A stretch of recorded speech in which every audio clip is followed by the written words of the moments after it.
Good morning, everybody. Happy Tuesday. We are going to jump in there today and tackle some clutter in our living room. I wrote this morning on the blog about how decluttering helps you find peace in your home, helps you find peace and calm when you walk into a room and there's not clutter sitting all over the place. It takes a few minutes a day and consistency, but you can get there. I want you to have the same peace and calm that I have in my home. I want you to declutter the flat surfaces in your living room today. Do a little at a time. Look at things, decide what you want to keep in there, what needs to go away. Some of you may have started this yesterday, and your other mission today is to go sofa diving. And this is always a fun one for my kids because they pull the cushions off the sofa and they start getting the stuff out that's fallen down in between the cushions. Most of the time it's larger items like remote controls. They have found games, Legos, Hot Wheels, but they also find loose change. So I let them keep whatever loose change they find, and so it's a treasure hunt. You never quite know what you're going to come out with. We have a sofa and a love seat that both need to be done. Our chairs have sewn in cushions, so you don't really pull those out, but you do just kind of run your hands down in there. So it's a real fun mission for kids if you let them keep some of the treasures they find. And that's one way to motivate them to help you with that, is they get to see what they can find. You may want to use caution with them using the vacuum cleaner. You may want to assist with that part because they may try to suck up things with it. They're a little bit bigger than they should suck up, or they might catch something that they shouldn't. So I would recommend that you let them clean out and then you take a look and run your hand down through there before you set them loose with the vacuum cleaner. I also want you to vacuum and dust today. That's your home blessing. So this all kind of goes together because while you're in there moving those cushions around, you're going to stir up a little bit of dust. So take care of the sofa and the chairs, love seat, whatever you have. Fluff your pillows, and then I want you to do your dusting. And then when you finish your dusting, I want you to do your quick vacuum in there.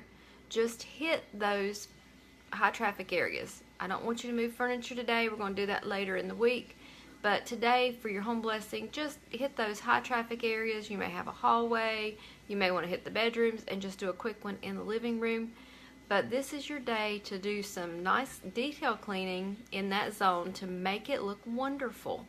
And it's not a long project. Dusting and vacuuming should take you no more than 20 minutes. If you do it faster than that, that's fantastic. But I want you to set your timer, watch how long you do your decluttering, and watch how long you do your home blessings. All total, you shouldn't be in there more than 30 minutes.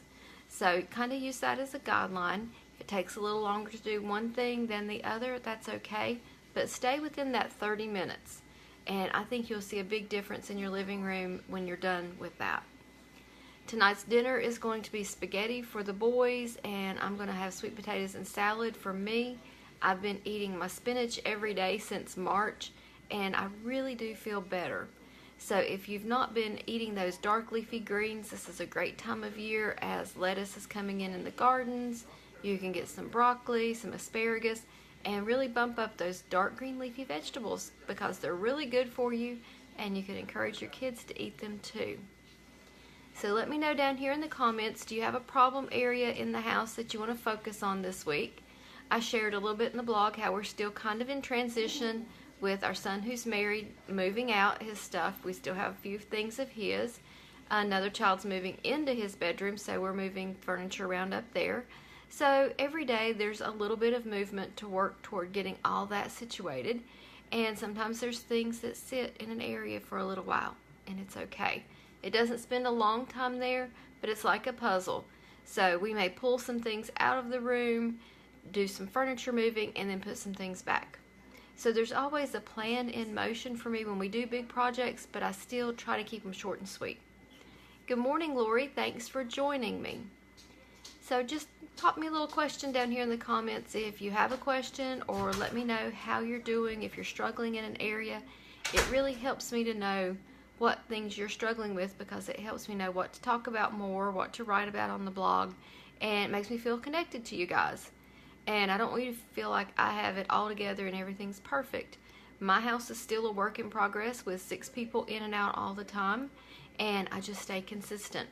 I have laundry going right now, and I've got the dishwasher already loaded. Sink is shiny. Morning routine is done. I know what's for dinner tonight, so I'm in a good position right now. So I'm going to jump in there, do my zone mission work, and make sure my home blessings are moving along. And then it'll be lunchtime before I know it. Hi, Deborah. Thanks for joining me. I want you guys to have a fantastic Tuesday. I am really excited this week as I'm getting back to a more normal schedule. We had the week before the wedding where things were crazy, and then last week with my son doing driver's ed and basketball camp, it was kind of crazy. So I'm enjoying this week with a little more calm in the week, not as many things on the calendar, more white space. So I enjoy having that time at home and not rushing back and forth to do drop-offs and pickups. Have a great day, guys, and I'll see you in the morning.